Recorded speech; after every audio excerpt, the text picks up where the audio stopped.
Well, we're just farting around out here. Nothing's happening. I had 2 little bites, like probably a brim pecking at it. Got a jig back there on a bobber, just trolling that along. The old chartreuse, the ever popular chartreuse. We were thinking it's probably not even worth getting minnows, but who knows? That's what's going on. I mean, it's just great to be out here regardless. When that sun came out, whew, got nice and warm just before the big cold front's coming. Man, I dread that cold front. I've been winterizing, getting things ready for this cold weather crap. Those RVs aren't known for their insulation. Well, there goes Al. We fished. Nothing happened, so we were like, well, let's take a cruise around the lake. I've never been to the other side. There's a restaurant bar over there. We could go get something to eat and stuff. And I started getting a weird vibration off the motor. And I'm like, what's that, you know? So I was adjusting my speed and it went away and it kind of came back and it went away, kind of came back. And I felt like the prop slipped a little bit. Boy, that one blade on there, the tip of it is like this. I must have hit something somewhere along the way. It actually looks like, you know, it's made a little cupping on the tip of it. This says flat. This says semi. There might be enough in here.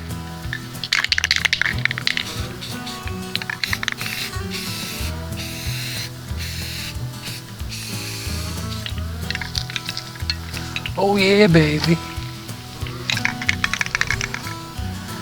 I survived the cold front. Brutal. Absolutely brutal. Alright, so let me see. Took a little vacation, tried to pick up where I left off. Here's what happened. I put the cam in and it kind of set everything up and everything. Went to start it. A little bit of a pain in the ass. Primed it a little bit. Boom, boom, boom. It finally kicked over. And then out of the blue, man. I was like, what the hell is going on? Smoke everywhere. I'm like, oh my God, you gotta be kidding me. So I pulled the bottom plug wire off. Cranked it up again, ran pretty good on the top cylinder, but it's still, you know, probably 10-15 seconds and it went shut off. So I did the bottom cylinder. That's where it was really happening. So what was happening was the primer, the OMC primer, finally gave out. It was sucking gas. So I'm like, son of a gun, man. So I tore it all apart, put the O-rings, new O-rings in from the kit that I bought, you know, the green fuel-resistant O-ring kits. And they, you know, the sizes were close as I could get. So put it all back together, hooked it all up, and the thing wouldn't pump. It was like, I'm like, oh dear Lord, and you gotta be kidding me. Took it all back apart again, put a little grease in it, and it worked for, you know, a couple of pulls, and then it was right back to, because the gas just ate the grease up. So I looked at the old O-rings. And they're not really an O-ring. They are, but they have this like flat surface inside of them, like, and I'm like, man, you know, and it was all peeling off, and I was like, God bless America. I said, I'm not buying all those friggin' O-rings. You know, one's like $17, the other one's like $13, you know. It's like 4 friggin' O-rings on there, another $50. I'm like, screw it. So I grabbed an old school carb. I said, back to Mr. Choke. So I went through all the carbs I had, and this one is a little later year than an earlier model, 70s carb. This one has the emulsion tube coming through, then the skinnier tube comes all the way up to the top to feed the needle, instead of running up the side of the carburetor and getting up in there. This is all blocked off. Plus, right behind the butterfly, instead of 3 little holes on the top, there's 4 little holes on the top. So I'm hoping once the choke is on, it's going to pull that fuel up much easier and spit it out through the 4 little holes. So that was the whole point of going to the newer style carb and the primer. Man, I spent 4 weeks on dealing with primers. The first cheapo one died on me. I tore it apart, tried to fix it. I said, screw this. Put the $100 OMC pump on here, and it worked for a little while.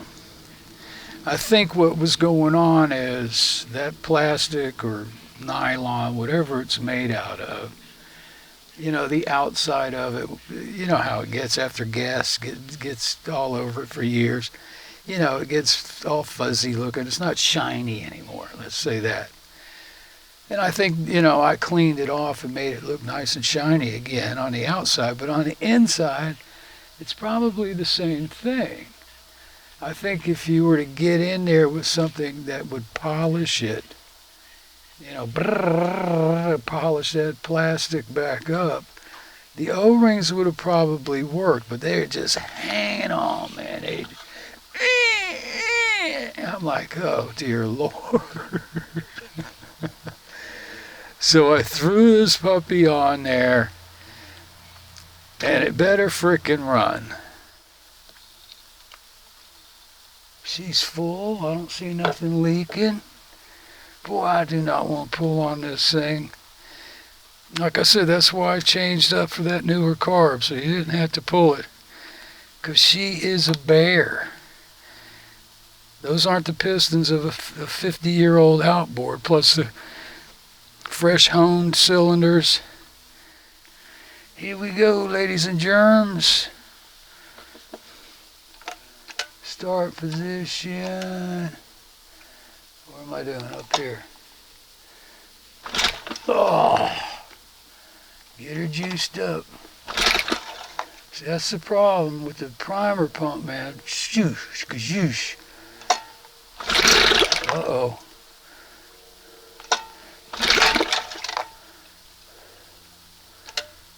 Come on, baby. Damn. Now, I may not have this carb. Oh, it should be open far enough with that. See, I'm already forgetting the choke is on. I may have flooded it. Yeah, it should be open far enough for it to start. Open that damn choke up. I get spoiled on that other stuff. No, I think I choked it or flooded it. Oh man, it popped. Let's pull the plug and see what I did. Yep. She looks wet. No. She just looks wet. This is still good. Dry, I mean. Oh man, I wish I had something to turn this frickin' flywheel. A big enough drill.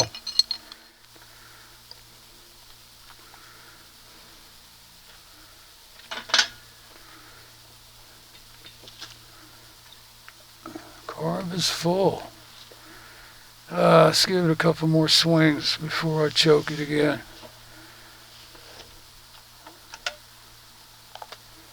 Come on, sweetie.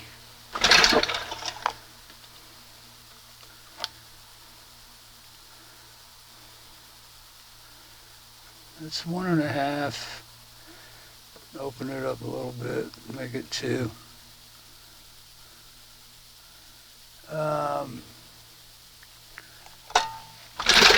There we go. Come on, baby.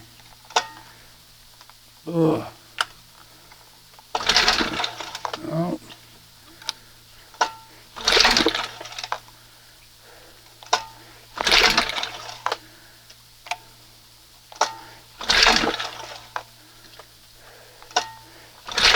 Damn it, man. See? That's why I wanted to switch this carb out.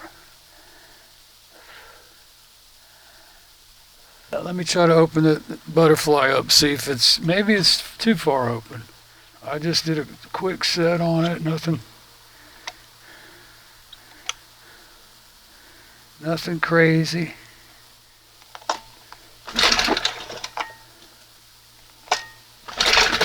Almost, baby.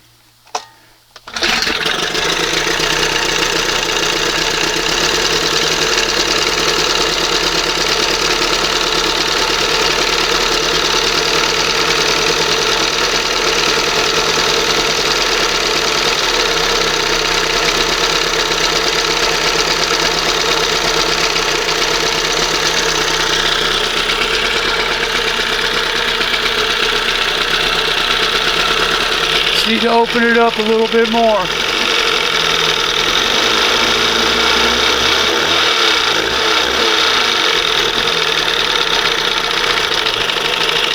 So that's what it was, that primer pump, man.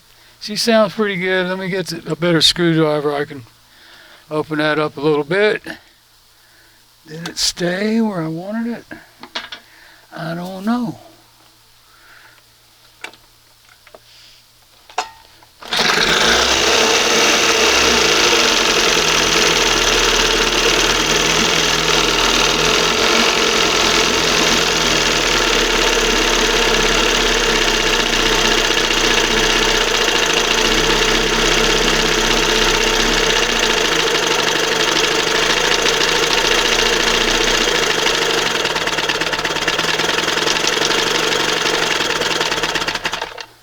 Open it just a little bit more. Also, what I did is I loosened the nut on the cam,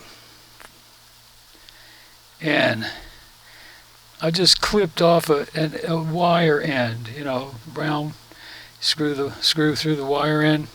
Just clipped that off and stuck it on there. Screw the nut back in, or the little bolt, and use it as a stop, because this thing got that little bit of slop back. So in other words, if I hit this thing quick, boy, it's bouncing right off of it. If I hit it too quick, it'll go too far down. But when I do it normal, that's where it wants to stop. So to keep it from going too far down, I put that little stop in there. It's just, you know, see how, if it works, I'll make a nice one. Keep it in there instead of trying to deal with this slop situation constantly. So let me open this up just a hair. We haven't even done the stop setting or anything yet. At least she's not blowing out because of too much fuel. But yeah, I mean, go back to that crap, man. 2 weeks on that cheapo pump, 2 weeks on the other one. I'm like, oh my God. Now we should be pretty good. Let's see if she starts just past the second mark there.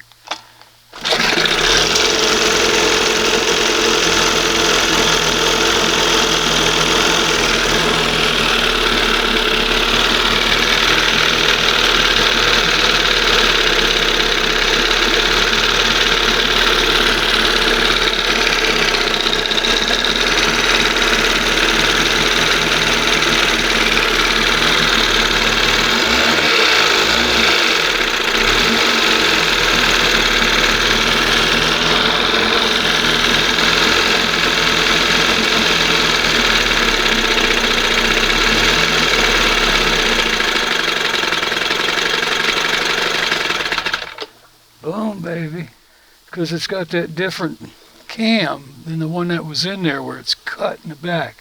It goes like that in an angle. Whoops. Uh-oh. Hold on. That was my insurance guy. All right, where was I?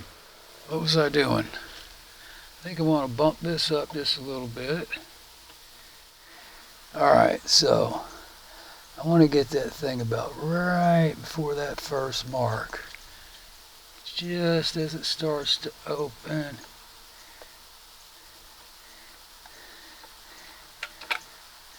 See where that is, start position.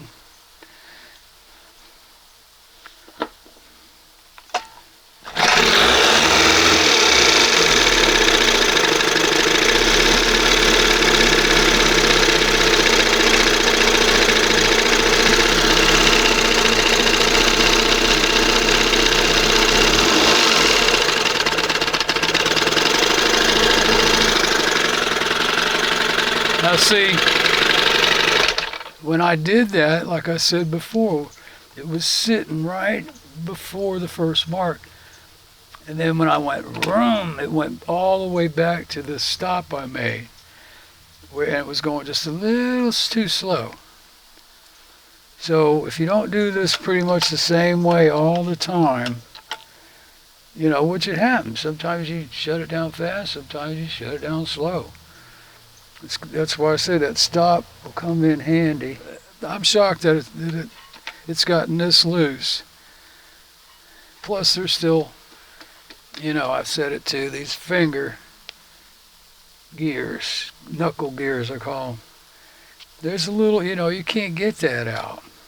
I was even thinking if I took like copper wire and wound it around one of them, if that would like take up some of the slack. But I've done everything I can do to this thing. That little bit still wants to come back. So let's come up on this a little bit more.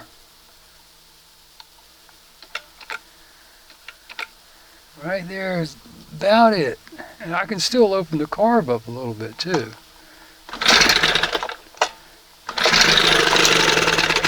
Not too much. Let's see. Huh. Let's go up the start position.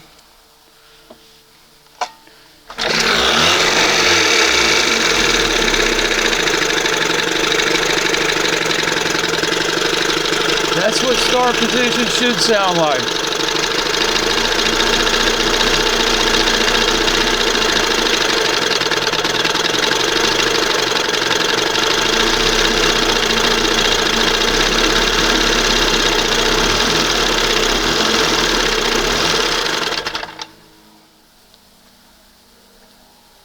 I'm going to open it up just a hair more. It's kind of idle down there. I don't understand this thing.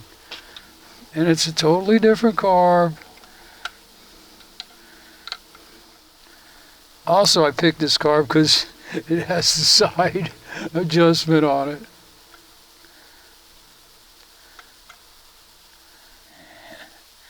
That's too much. I can leave, you know, keep it at too much, but I don't want it there. I put too many of these frickin' motors back in the water. Right in the middle. Come on, baby.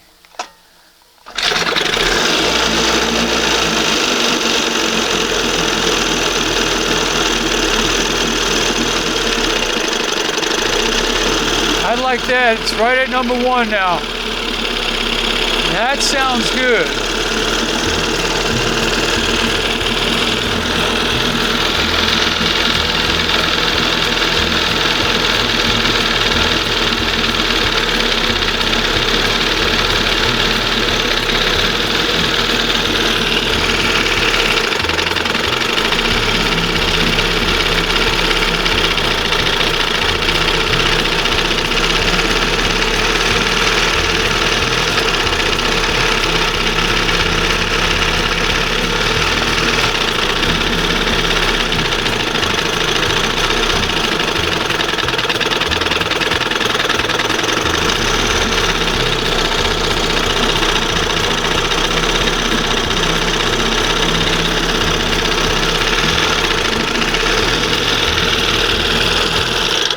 So she's almost back. That to me, that's the way it should be idling. Not revving real high, nice smooth. It's there, it's just got to get that slump. I'm going to take it apart tomorrow. I'll hit it again. Get that starter motor on that 20, loosen it up a little bit, and go from there with that. Pull the carb, see what it looks like, or maybe just try to start it, see what's going on first. I normally do that with any new motor. Just give it a couple of pulls. Alright, that's it for me, man. I've had enough for the last week. I'm supposed to be on vacation. All I did was work. Seemed like it. So we'll get on it tomorrow. And on the video, it's just going to be a blink of the eye. Oh yeah, baby.